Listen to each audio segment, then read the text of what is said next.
Are you worried about your financial situation pending the outcome of your family law proceedings?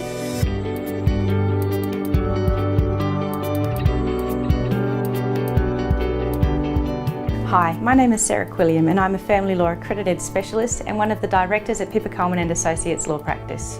For many of our clients, the thought of separation can automatically cause undue financial stress. Applications for spousal maintenance can be made on an interim basis and can help relieve that immediate pressure pending settlement.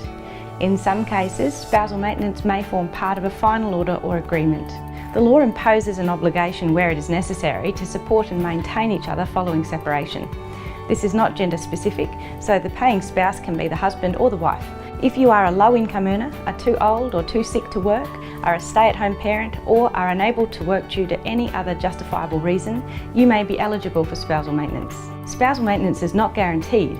The court will look at the financial needs and earning capacity of each party and will make a decision as to what payment, if any, is reasonable.